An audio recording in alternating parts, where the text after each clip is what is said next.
డబ్బు, అనారోగ్యం, ఉద్యోగం, వ్యాపారం అప్పులతో బాధపడుతున్నారా? మీకోసమే manifesting miracles 11 days program. Hi hello నమస్తే వెల్కమ్ టు సుమన్ టీవీ. ప్రస్తుతం మనతో ఉన్నారు business trainer and life coach Sunil Reddy గారు. సార్తో మాట్లాడదాం. మరి ఈరోజు టాపిక్ వచ్చేసి ప్యాసివ్ ఇన్కమ్.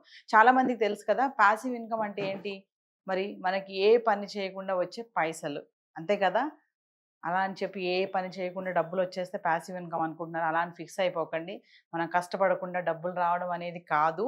మనకి యాక్టివ్ ఇన్కమ్ అనేది మంచిగా ఉండి దాన్ని సంపాదించి ఒక మార్గం ఒక వేలో ఉంటే అప్పుడు ప్యాసివ్ ఇన్కమ్ని మనము అనుభవించే ఒక ఛాన్స్ అయితే ఉంటుంది. అసలు ప్యాసివ్ ఇన్కమ్ ఏంటి, యాక్టివ్ ఇన్కమ్ ఏంటి, అసలు ఇవన్నీ ఏంటి, అసలు వీటి గురించి చాలా డౌట్స్ అయితే ఉన్నాయి కదా. మరి వీటి గురించి రిలేటెడ్గా మాట్లాడదాము, అవి ఏంటో తెలుసుకుందాం. నమస్తే సార్. నమస్కారం అండి. సార్ ప్యాసివ్ ఇన్కమ్, ఎస్ అసలు ఈ ప్యాసివ్ ఇన్కమ్ అంటే యాక్టివ్ ఇన్కమ్ ఇవన్నీ ఏంటి సార్ అసలు? రైట్, చాలా మంచి క్వశ్చన్ మీరు అడిగారు ఇవాళ. Passive income and active income. అసలు ప్యాసివ్ ఇన్కమ్ ఎలా జనరేట్ అవుతుంది, అసలు ప్యాసివ్ ఇన్కమ్ రావాలంటే వాట్ వీ డూ, ఎస్ అసలు మనం ఏం చేయాలి ప్యాసివ్ ఇన్కమ్ రావాలంటే. ఇందాక మీరు అన్నారు స్టార్టింగ్ ఇంట్రడక్షన్లోనే ఊరికే రాదు అని చెప్పేసి. నిజంగా ప్యాసివ్ ఇన్కమ్ ఎవరికి ఊరికే రాదు.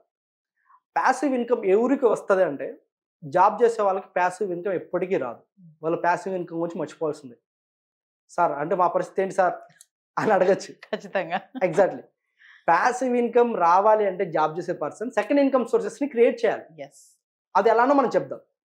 ఇప్పుడు ప్యాసివ్ ఇన్కమ్ అంటే ఏంటంటే మన ప్రమేయం లేకుండా ఒక ప్లేస్లో వర్క్ జరగాలి, అక్కడి నుంచి జరిగిన వర్క్లోంచి రెవెన్యూ జనరేట్ అయ్యి మన పాకెట్లోకి రావాలి. That is called passive income.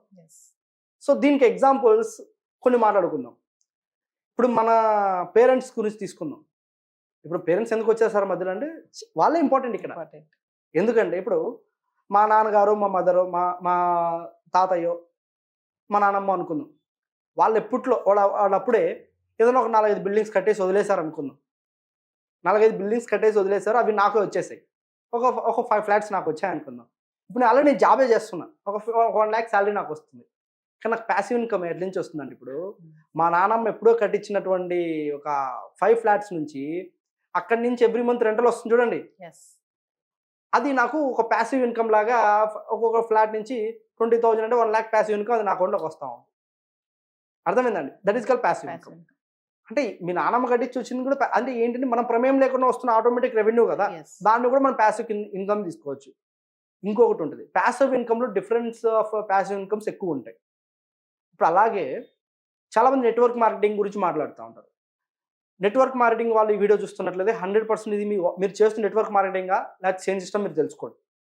Network మార్కెటింగ్లో కూడా ప్యాసివ్ ఇన్కమ్ ఉంటుంది. అసలు నెట్వర్క్ మార్కెటింగ్ అంటే ఏంటంటే ఇప్పుడు సునీల్ రెడ్డి అని నేను ఏపీ అండ్ తెలంగాణ బిజినెస్ చేస్తాను. కానీ ప్రజెంట్ ఈరోజు హైదరాబాద్లో ఉన్న మీ స్టూడియోలో కూర్చున్నా. కానీ నా బిజినెస్ కడపలో ఆపరేట్ అవుతూ ఉంది, నెల్లూరులో ఆపరేట్ అవుతుంది, తిరుపతిలో ఆపరేట్ అవుతుంది, కర్నూలులో ఆపరేట్ అవుతూ ఉంది, హైదరాబాద్లో ఉన్న ప్రతి డిస్టిక్లో ఆపరేట్ అవుతూ ఉంది, ఇండియాలో ఉన్న ప్రతి ఏరియాలో నా బిజినెస్ జరుగుతూ ఉంది. సో అక్కడ నా కోసం ఎవరో ఒకరు వర్క్ చేస్తూ ఉన్నారు.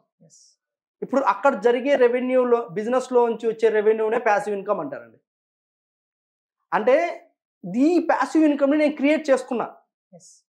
నాట్ అది ఏంటి ఇంతకుముందు మాట్లాడుకున్న ప్యాసివ్ ఇన్కమ్ ఏంటి, మా అమ్మమ్మ మా నాన్నమ్మ వాళ్ళ దగ్గర నుంచి వచ్చిన ప్యాసివ్ ఇన్కమ్ అది. కానీ ఇప్పుడు నేను ఓన్గా బిజినెస్ స్టార్ట్ చేసి నేను ప్యాసివ్ ఇన్కమ్ని ఎక్కడో నా బిజినెస్ ఆపరేట్ అయితే అక్కడి నుంచి వచ్చే ఇన్కమ్ నేను జనరేట్ చేసుకున్నాను. That is called passive income. Networking అంటారు. ఇప్పుడు ఎగ్జాంపుల్ తీసుకుంటే అంబానీ ఉన్నారండి. ఆయన ఎక్కడున్నారో మీరు చూడలేదు, నేను చూడలేదు, మేబీ సమ్ పీపుల్స్ చూసి ఉండొచ్చు. ఆయన ఎక్కడో ఒక చోట కూర్చున్నారు, ఎవ్రీ మంత్ అతను బిజినెస్ జరుగుతూ ఉంది, ఎవ్రీ డే జరుగుతుంది, ఎవ్రీ సెకండ్ జరుగుతుంది. ఇప్పుడు మీరు జియో సిమ్ వాడుతున్నట్లయితే అంబానీ మీకు కాల్ చేసి అమ్మ మీరు రీఛార్జ్ అయిపోయింది రీఛార్జ్ చేసుకొని చెప్తాడా? చెప్పలేదు కదండి. ఎప్పుడు చెప్పారా? కానీ మనం రీఛార్జ్ చేస్తున్నాం అంటే ఏంటి, ఆటోమేటిక్ అయిపోయింది. సో మన ప్రమేయం అయితే అంబానీ ప్రమేయం లేకుండా ఆయన ప్రమేయం లేకుండా ఆయన బిజినెస్ జరుగుతూ ఆయనకు వచ్చే రెవెన్యూనే ప్యాసివ్ ఇన్కమ్ అంటారండి. అంటే ఇప్పుడు ఒక పర్సన్ ఇన్వాల్వ్మెంట్ ఉండకూడదు, అంటే ఇప్పుడు ఇన్వాల్వ్మెంట్ ఉండాలి సమ్ టైం వరకు, automatic revenue generate. That is called passive income. Active income అంటే ఏంటంటే ఇప్పుడు మీరు కంపెనీలో జాబ్ చేస్తున్నారు. ఇప్పుడు అమెరికా తర్వాత ఆస్ట్రేలియా ఇలాంటి బయట కంట్రీస్లో ఎలా ఉంటుందంటే ఇన్కమ్స్ ఎలా ఉంటాయంటే పర్ అవర్కి ఇన్కమ్ ఇస్తారండి. మన ఇండియాలో మన మంత్లీ శాలరీ ఉంటుంది, కానీ బయట కంట్రీస్లో ఇక్కడ నుంచి మన ఇండియా నుంచి వెళ్ళిన స్టూడెంట్స్ చాలామంది మాస్టర్స్ చేయాలని వెళ్ళిన స్టూడెంట్స్ అందరూ అక్కడ ఏం చేస్తారంటే పార్ట్ టైం జాబ్ చేస్తారు. వాళ్ళ పార్ట్ టైం జాబ్ ఎలా ఉంటుందంటే పర్ అవర్కి వాళ్ళకి ఇంత పేమెంట్ అనేది ఉంటుంది. సూపర్ మార్కెట్స్ అనో లేకపోతే ఇంకో వాటిలో ఇన్ అవర్స్ డ్యూటీలు చేసుకుని ఇంత పర్ అవర్కి 2000 మన కరెన్సీ ప్రకారం తీసుకుంటే 1000 రూపీస్ 100 200 అట్లా ఉంటుంది. సో దాన్ని ఏమంటామంటే యాక్టివ్ ఇన్కమ్ అంటాం. ఇప్పుడు మన జాబ్లో మంత్లీ మనకు శాలరీ వచ్చింది కూడా యాక్టివ్ ఇన్కమ్. అంటే మనము 2 డేస్ లీవ్ పెట్టామనుకోండి, ఆ 2 డేస్ శాలరీ అనేది ఏమవుతుంది, కట్ అవుతుంది. సో దాన్ని ఏమంటాం మనము active income. Active income was passive income కి డిఫరెన్షియేషన్ ఏంటంటే మనము కంప్లీట్ మన ప్రమేయం ఉండాలి అంటేనే అది యాక్టివ్, మన ప్రమేయం లేకపోతే ప్యాసివ్ ఇన్కమ్. ఈ ప్యాసివ్ ఇన్కమ్ ని కూడా జనరేట్ చేయడానికి నెంబర్ ఆఫ్ ప్లాట్ఫామ్స్ ఉన్నాయండి. ఇప్పుడు మీరు ఆన్లైన్లో మీ దగ్గర డబ్బులు ఉంది 1 lakh, ఆల్రెడీ మనం ప్రీవియస్ ఎపిసోడ్లో ఒక శారీస్ బిజినెస్ గురించి మాట్లాడాం. ఇప్పుడు మీరే ఉన్నారండి, ఇప్పుడు ఒక అబ్బాయి, నేను ఒక అబ్బాయిని, డిగ్రీ స్టూడెంట్ నేను, కానీ నాకు డబ్బులు కావాలి, నేను కాలేజీలో చదువుకుంటా ఉంటా, కానీ నేను బిజినెస్ చేయాలి. ఎలా ప్యాసివ్ ఇన్కమ్ జనరేట్ చేయాలంటే నా దగ్గర మా నాన్న పాకెట్ మనీ అప్పుడప్పుడు సేవ్ చేసుకుని 30,000 అయిందండి. ఆ 30,000కి ఏం చేశానంటే సూరత్తో లేకపోతే బెంగళూరుకో ఫ్యాక్టరీస్కి వెళ్ళి కొన్ని మోడల్ సైజెస్లో టీషర్ట్స్, షర్ట్స్, ప్యాంట్స్, ట్రాక్స్ తెచ్చి నేను ఇంట్లో పెట్టేసుకుని అన్ని పిక్స్ తీసేసి అమెజాన్ అన్నిట్లో పెట్టేశాను. అన్నిట్లో పెట్టాను. ఒక అబ్బాయిని పెట్టుకున్నాను నేను, వాడికి మంత్లీ ఇంత శాలరీ ఇస్తాను. ఆ సేల్ జరుగుతుంది, వాడు శాలరీ ఇస్తున్నాను, అక్కడి నుంచి నాకు రెవెన్యూ వస్తాను. That is called passive income. So ఇప్పుడు ఈ ప్యాసివ్ ఇన్కమ్ని జనరేట్ చేయడానికి సో మెనీ సోర్సెస్ ఉన్నాయి. కానీ చాలా మందికి ప్యాసివ్ ఇన్కమ్ జనరేట్ చేయడానికి అంటే ఫస్ట్ స్టార్టింగ్ టైం పెట్టాలి.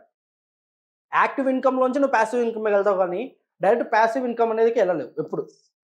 అర్థమైందండి? మనం చేసే పనులు బేస్ చేసుకుని మనకు passive income was active income ఉంటుంది. నెట్వర్క్ మార్కెటింగ్లో చాలామంది అంటారు, నేనేం చెప్తానంటే ఏదైనా బిజినెస్ని మీరు మీ ప్రమేయంలో ఎక్కడ జరగాలి అంటే సార్ చైన్ సిస్టమా అంటారు. ఇప్పుడు ఎగ్జాంపుల్ నెట్వర్క్ మార్కెటింగ్స్ మీరు కంపెనీ పేరు వినే ఉంటారు, చాలా ఉంటాయి. ఎక్స్ అనే కంపెనీస్ నేను ఏం తీసుకోవట్లేదు. మీరు ఒక 10,000 కట్టాలి, ఇంకొకరిని జాయిన్ చేయించాలి, వాడు ఇంకో 10,000 కట్టాలి, ఇంకొకరిని జాయిన్ చేయించాలి. అది నెట్వర్క్ మార్కెటింగ్ కాదు. Chain system, pyramid systems, lines పాలప్, ఇలా డిఫరెంట్ వేస్లో కాన్సెప్ట్స్ ఉంటాయి. వీటన్నిటిని ఏం చేయాలంటే అవి నెట్వర్క్ మార్కెటింగ్ కాదు, అవి ఫేక్ అని అర్థం. మీరు అటువంటి వాటిలో ఉంటాయి. What is real network marketing అంటే మీరు బిజినెస్ చేస్తుండాలి, మీ కింద మీరు అన్లిమిటెడ్ టీమ్ రిక్రూట్ చేసుకోగలగాలి, అన్లిమిటెడ్ ఎంప్లాయీస్ని పెట్టుకోగలగాలి, వాళ్ళ నుంచి అన్లిమిటెడ్ వాళ్ళు కూడా రిక్రూట్ చేసుకుని వాళ్ళు బిజినెస్ జనరేట్ చేయగలగాలి. అక్కడి నుంచి వచ్చే రెవెన్యూనే ప్యాసివ్ ఇన్కమ్ అంటారు. అదే రియల్ నెట్వర్క్ మార్కెటింగ్. చాలా మందికి తెలియదు. అసలు రాబోయే రోజుల్లో నెట్వర్క్ మార్కెటింగ్ అనేది ఒక టెమెండరస్ ఇండస్ట్రీ అండి. ఇప్పుడు ఎగ్జాంపుల్ మనకు తెలియకుండానే ఒక కంపెనీ బిజినెస్ స్టార్ట్ చేసి నెట్వర్క్ మార్కెటింగ్ అది. ఇప్పుడు మన సుమన్ టీవీ గురించి మనం మాట్లాడదాం. Suman TV present not only in Hyderabad, established in India. అంటే కంప్లీటెడ్గా ఇండియా మొత్తము సుమన్ టీవీ నెట్వర్క్ అనేది ఉంది. దీన్ని నెట్వర్క్ మార్కెటింగ్ అంటారండి. అర్థమైందా? సుమన్ గారు వెళ్ళి రెగ్యులర్గా అక్కడ చేయట్లేదు, ఒక్కో ప్లేస్లో ఉండట్లేదు కదా. That is called network marketing. Network మార్కెటింగ్ని మనం క్రియేట్ చేయాలి అంటే విన్ విన్ సిస్టమ్ ఫార్ములా అనేది నెట్వర్క్ మార్కెటింగ్లో ఉంటుంది. చాలామంది స్కీమ్స్, స్కామ్స్, ఏదో బ్లేజర్ కొని, ఇప్పుడు ఎగ్జాంపుల్ ఒక మాట చెప్తానండి. ఏదో ఒక కంపెనీ ఉంది, ఎక్స్ అనే పేరు నేను తీసుకోను, మనం ట్రైనింగ్స్ ఇస్తూ ఉంటాం నెట్వర్క్ మార్కెటింగ్ కూడా. ఇప్పుడు దాంట్లో ఎవడైనా జాయిన్ వచ్చా ఉంటాడు, వాడు ఏం చేస్తాడంటే బ్లేజర్లు ఇస్తాడు, వాడు డబ్బు కట్టిన దానికి. దాంట్లో ఏ చదువు లేనివాడు రావచ్చు అంటాడు. కూలి పని చేసుకునే వ్యక్తి దాంట్లో జాయిన్ అవచ్చు అంటాడు, వాడు జాయిన్ అవుతాడు. వాడు సూట్ అవసరమా అండి? బేసిక్గా మాట్లాడదాం, అవసరం లేదు. సూట్ అవసరమా? వాడు సూట్ ఇచ్చేస్తాడు. వాడు ఏం చేస్తాడు, నేను సూట్ వేసుకున్నా కదా అని చెప్పేసి ఇంకోటి తెచ్చి వాడు సూట్ కొనిపిస్తాడు. ఇట్లా అవి ఇన్ని ఏంటంటే చైన్ సిస్టమ్స్, పిరమిడ్స్, స్కామ్స్. వీటిని మీరు ఎంకరేజ్ చేయొద్దు. యాజ్ అ బిజినెస్ ట్రైనర్ అని ఎందుకు చెప్తున్నా అంటే చాలామంది ఇట్లా ఇక్కడ డబ్బులు ఎక్కువ ఇన్వెస్ట్మెంట్ చేసి లాస్ అయ్యి మా దగ్గరికి వస్తూ ఉంటారు. డబ్బులు ఎక్కువ ఉన్నప్పుడు ఎక్కడ ఇన్వెస్ట్మెంట్ చేయాలా? ఒక మెంటర్ని మీ లైఫ్లో ఎంచుకోండి. ఒక బిజినెస్ ట్రైనరా, లేకపోతే మీకు గైడ్ ఇచ్చే పర్సన్, ఎక్స్పీరియన్స్ ఉన్న పర్సన్ తీసుకోండి.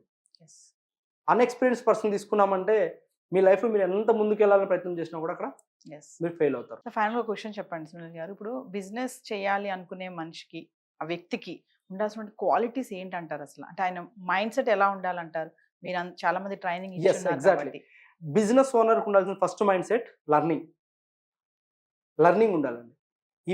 ఈ మాటను ఎందుకు అంటున్నా అంటే ఒక బిజినెస్ని ఎంతైతే నేర్చుకుంటాడో అంత సక్సెస్ అవుతాడు. బిజినెస్ ఓనర్ ఏం చేస్తాడంటే అసలు బిజినెస్ స్టార్ట్ చేయాలంటే చాలామంది ఎట్లా స్టార్ట్ చేస్తారంటే ఇది నెక్స్ట్ ఎపిసోడ్లో చెప్దాం అనుకున్నాను నేను. ఒకరి దగ్గర 10 లక్షలు ఉన్నాయనుకోండి, నా బిజినెస్ ఒక రేంజ్లో ఉండాలని చెప్పి తీసుకెళ్ళి ఒక 10 లక్షలు ఒకటే పని ఇన్వెస్ట్ చేస్తారు.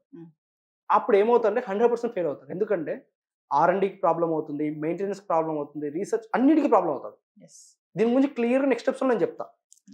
కానీ ఇక్కడ అదే అమౌంట్ని 2 times సీక్వెన్స్లోకి ఇన్వెస్ట్ చేసుకొని బిజినెస్ గ్రో చేసుకోగలిగితే అతను రియల్ టైం బిజినెస్ ఓనర్. అంటే ఇక్కడ నేను ఏం చెప్తున్నా అంటే బిజినెస్ ఓనర్ ఎందుకు ఫెయిల్ అవుతాడు, బిజినెస్ ఓనర్ మైండ్ సెట్ ఎలా ఉండాలంటే లో ఇన్వెస్ట్మెంట్ హై రిటర్న్స్ మీద ఉండాలి. Learning is always important. Business owners ఉండాల్సిన లక్షణం ఫస్ట్ ఇది. దెన్ నెక్స్ట్ బిజినెస్ స్టార్ట్ చేయాలి. Thank you. సుమన్ టీవీలో మీ పర్సనల్ అండ్ బిజినెస్ ప్రమోషన్స్ కోసం కింది నెంబర్కి కాంటాక్ట్ చేయండి.